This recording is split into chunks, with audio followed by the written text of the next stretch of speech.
Remember the days when flying used to be fun? The days before you're having to either get microwaved or molested to get on a plane. Now, TSA mishaps alone could fill an entire show here. But here are some of the most absurd examples in recent history.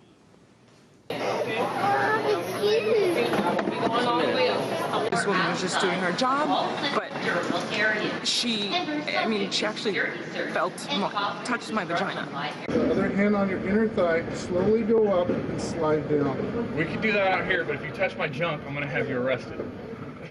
A blogger has exposed how virtually anything can be snuck through the naked body scanner machines. Yet the Transportation Security Administration continues to claim that their methods of screenings are essential for security. So are these machines just a form of security theater? Joining me now is the blogger who exposed it all, Jonathan Corbett, president of Fourten Technologies. Thanks so much for coming in, Jonathan. So talk about your most recent video and how you got it. Hey, Abby, good to be back with you. The most recent video has checkpoint footage. The security cameras at the airport actually used that I got by Freedom of Information Act request in Cleveland, Ohio. And I went through quite a process to get that because the TSA is actually telling any airport that I request footage from that they're not allowed to disclose the footage for security reasons.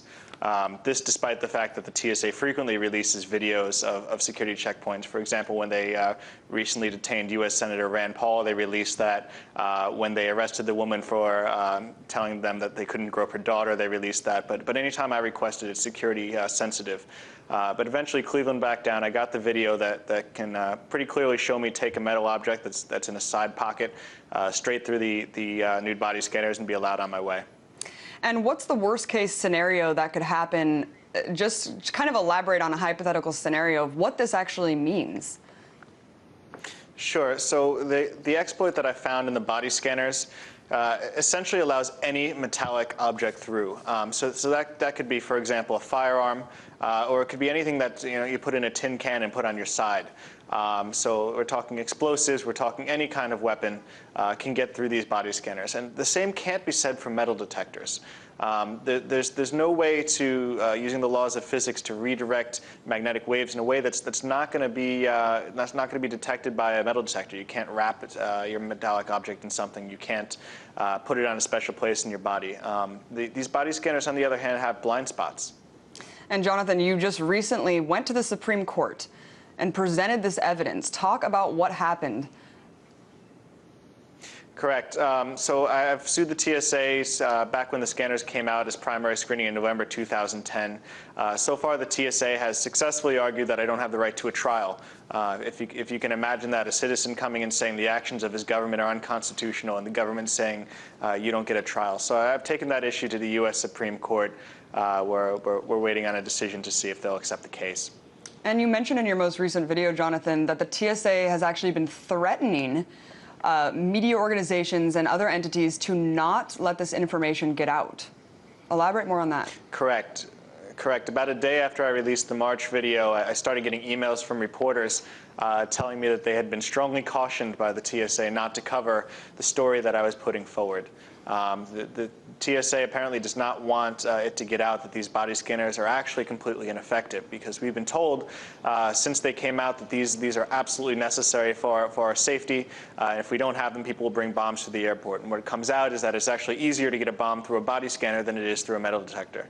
So why the doublespeak, Jonathan? Here they are saying they're essential to their national security, to our national security, to have these scanners, this billion-dollar industry that we've already spent so much money on, yet they're so easily defeated, as you've shown time and time again in your series of videos. Why? Why do they still say this? You know, on the kind of more happy side of the spectrum, it could just be that they're embarrassed. They spent a lot of taxpayer dollars on these machines that essentially don't work, and they probably don't want to admit that they're a failure. On the other side of the spectrum, this was $1 billion that went to government contractors that have significant ties with defense spending already. One of the companies is owned by a company that ran Abu Ghraib. Another one of the companies has a lobbyist that was the former head of the TSA. So we see a lot of interesting political connections in here, and there's certainly a potential that following the money will find you the answer to your question. Do you think that they could be potentially misappropriating funds just to, pack pat their buddies on the back and kind of throw them some cash. I mean, we already know that the scanners make us less safe, not more safe. Right, and you know, it's hard to believe that the TSA didn't know about the exploit that I published before I published it.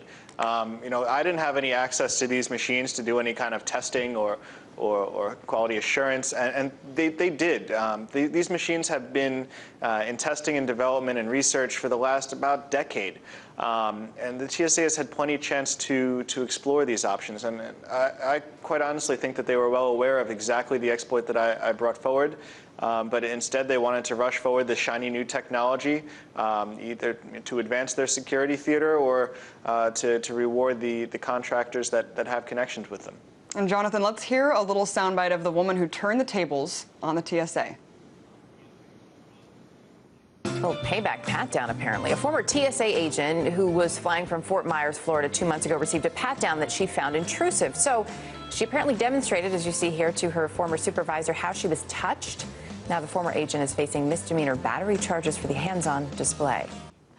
So is this what we should do? Should we turn the tables on these TSA agents? I mean, what do you recommend for people to really do? Well, it's actually an interesting concept because this is not the first time it's happened. Oftentimes when people are surprised by a government agent grabbing their genitals, their response is to push them away. And then, you know, the TSA responds and says that that's violence, as if the sexual assault that was just perpetrated on the traveler does not count as violence. So what do we do? You know, this is just going to get you in handcuffs and end up in jail. Instead, just opt out. Anytime you see a checkpoint that has a body scanner, simply tell the agent that you refuse to go through, that you opt out, and they are required to give you a pat-down and to let you through the checkpoint without using the body scanner. The advantage to this is the pat-downs take about 5 minutes, whereas the body scanners take about 10 seconds. If every passenger, or even a tenth of the passengers, requested a pat-down, they'd have to stop using the body scanners because they wouldn't have the time for it. So that's the #1 tool in our arsenal to make these things stop. And the next is obviously Congress and making sure that your voice is heard with the people that represent you. It's an election year, and this is an issue that we should make known. Jonathan, talk about the fact that this touching of genitalia is actually required in the TSA training. Absolutely. If you've ever received a full body pat down, they've probably given you a speech beforehand where they told you that they're going to touch your leg from the bottom until they meet resistance on your inner thigh. And a quick anatomy lesson will show that resistance is actually your genitals. The TSA will not actually use any kind of anatomically correct word, but their official policy for the pat-downs is to go that far, and also to put their hands in your pants to check your waistband. So this is what's official policy. All travelers haven't necessarily received the same pat-down just because the TSA screeners hate doing it. So a lot of times the TSA screener will take it a little easier. So what about the people who don't want to be, you know, groped in their genitalia, but then they also don't want to be microwaved? I mean, it's like if you opt out of the body scanner machines, then you're subject to being molested. Sure, we colloquially call that the double opt-out, which I've done many times. Basically, if you go to an airport, you can try and get yourself towards a metal detector rather than a body scanner, just because there's only several hundred metal body scanners now. So there's usually a metal detector line open. It doesn't always work, and on 3 different occasions, I've told them that they can't scan or touch me, and they've ejected me from the airport. One of those times, they actually detained me for an hour before letting me leave. Do you think that this is just a dehumanizing method? It just seems like, you know, the TSA is so inept. It's not the people's fault, it's just the training mechanisms. And of course, these body scanners don't do anything, as you've proven. So why this dehumanization? First the shoes, now, you know, touching of your genitals. What do you think about that? Absolutely, and on one hand, you have to kind of feel bad for these TSA screeners. Before 2010, the complaints they'd get was, why do I have to take off my shoes, or why can't I bring this water bottle through? And afterwards, it's, why are you molesting my child? So these screeners have a pretty rough job. And on the other hand, you can't really feel bad for them because they're continuing this employment. You know, what's the solution? It's a policy change. The policies come down from above, and these screeners have no ability to use any kind of common sense. If they use their common sense, they're disciplined for it. And they also aren't given background checks. And I know that you've called to abolish the TSA, but to wrap up the segment really quickly, what do you think about the TSA expanding to checkpoints and bus depots, train stations across the country? Yeah, I actually saw my first Viper team about a month ago at a music festival, of all places, in Detroit. These Viper teams are coming around to all modes of transportation. So if you think you can avoid the TSA touching you just by avoiding airports, you should probably react now before they end up in your bus station, train station, subways, all over. Absolutely. Thank you so much for coming on. That was Jonathan Corbett, president of Thanks, Abby. Fourten Technologies.